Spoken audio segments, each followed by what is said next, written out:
Welcome back to Holding the Room. I'm Melissa Sierra, executive coach, founder of the Operators Intelligence Council, and Forbes contributor. I want to ask you something nobody asks in a leadership meeting because it's too uncomfortable. If you already know what needs to happen, why haven't you said it? That silence right there, that's the boldness gap.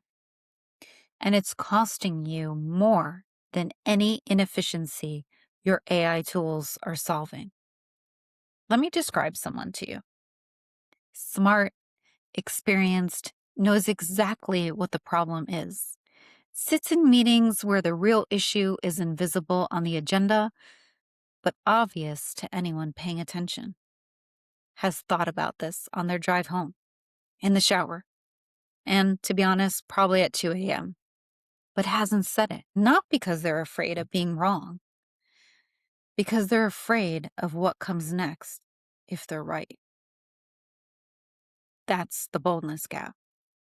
The distance between what a leader knows and what a leader names.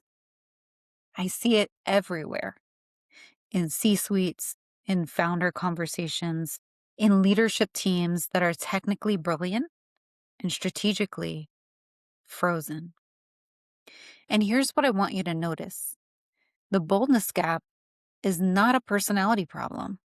It's a confidence problem. It's a decision problem. And in the AI era, every week that gap stays open. And most importantly, it becomes expensive. Here's what the AI era did to boldness.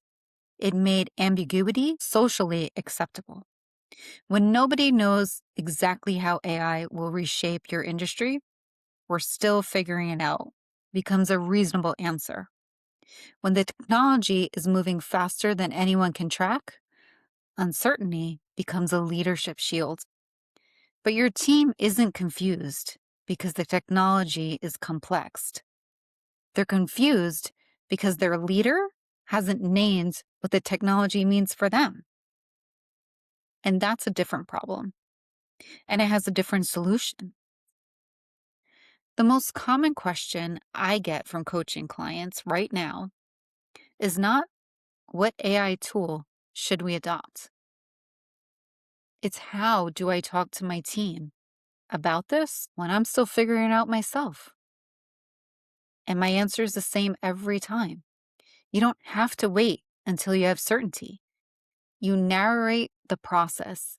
You say, here's what I know. Here's what I don't know. And here's what I'm protecting while we figure it out. That sentence said with specificity is boldness. Not having all the answers, saying the true thing about where you're at today.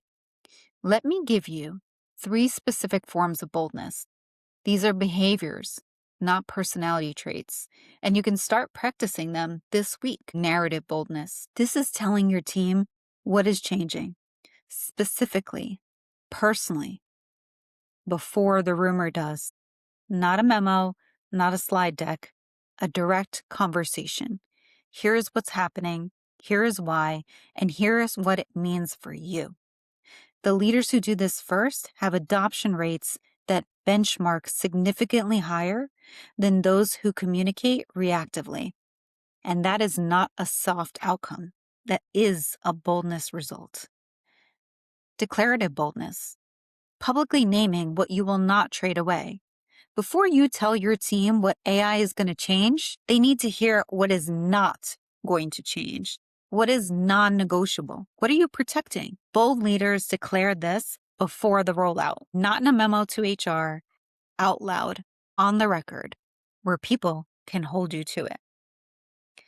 Confrontational boldness. And this is the hard one. The willingness to name the thing everybody sees, but nobody's saying. The strategy that isn't working. The executive who is the bottleneck. The initiative generating activity, but no results. Confrontational boldness is not aggression. It's clarity delivered with care. It opens a conversation instead of closing one. One of these three is the one that you're avoiding right now. You know which one. We have confused confidence with clarity, and it's ruining your leadership development. Most programs teach executives to project confidence, to stand tall, speak with authority, don't show uncertainty. And then we wonder why teams don't trust their leaders during transformation, because they can see the performance. Confidence is a posture.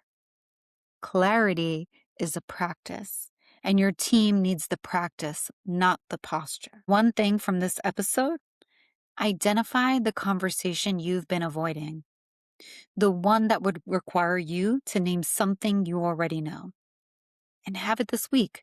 Not perfectly, not with a script, just clearly. That is boldness, and it will change something.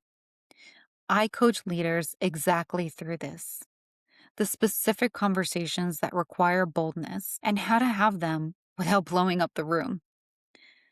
I'm driven to work with leaders looking to showcase what modern leadership truly looks like.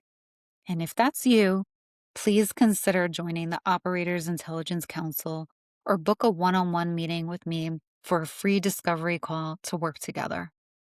I look forward to seeing you in the next episode.